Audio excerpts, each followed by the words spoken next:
Welcome back to Square Off. The deadline to file your income tax returns is less than 2 weeks away. Now, you'll recall Arizona's tax season started in January amid dire warnings of chaos and a possible shutdown of our tax collection agency. It appears that most taxpayers either weren't listening or just wanted their refund.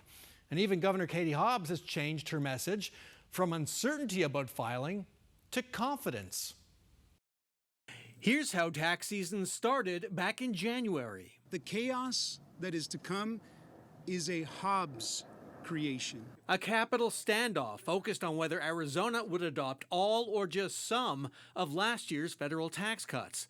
The testy debate between Democratic Governor Katie Hobbs and Republican leaders coming as Arizona's tax forms were being printed. I'm frustrated that we are in a situation that is creating uncertainty for filers. Here's how it's ending. Governor, have you filed your tax return yet? I have not, but it's on my to-do list this weekend. Just 2 weeks before the April 15th filing deadline, taxpayer and Governor Katie Hobbs showed no uncertainty. Every Arizonan should feel confident filing their tax return. Turns out Arizonans already felt confident.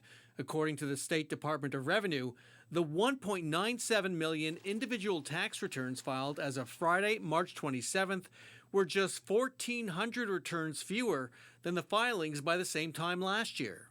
We've drawn a pretty hard line in the sand here.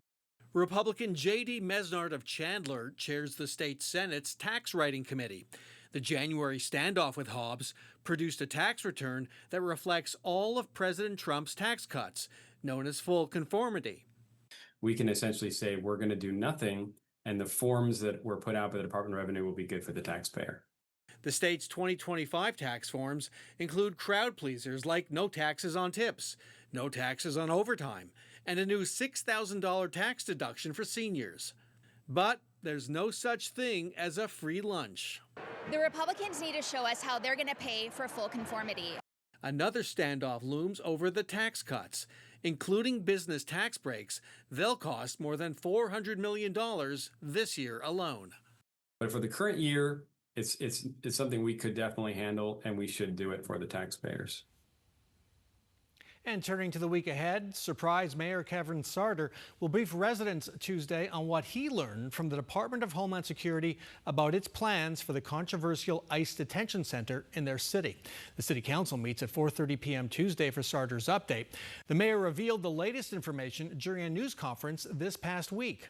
Sarder and 4 other city officials met more than 2 weeks ago with the DHS official overseeing the build-out of facilities for migrant detainees. The top takeaways: the surprise warehouse purchased by ICE will see about 250 detainees within the next 3 to 6 months. Total beds are capped at 542. Now, that is down from an initial 1,500 beds. Also, Mayor Sarder says he is working on a memorandum of understanding to put in writing a DHS commitment to keep ICE away from schools and other sensitive sites and reimburse the city for $300,000 in lost property tax revenue. From my perspective, it's constant communication. That's the only way we're going to get through this as a city, is to make sure that we're in contact with them. If we have any questions, they get them answered. I think to speak to some of the things that I mentioned, I'd like to get those in a memorandum of understanding or agreement to make sure that what they said in that meeting was followed through for the city of Surprise. An MOU isn't worth the paper it's written on. It's a memorandum of understanding. It is not a commitment. It is not a promise. It is not a law. It's a promise waiting to be broken. Opponents of the ICE facility say they hope Attorney General Chris Mays will sue the feds. May's spokesman tells 12 News she is monitoring the situation. When we come back, we'll hear from the author of a new book on the sensational murder of a Phoenix journalist that got national attention. Stay with us.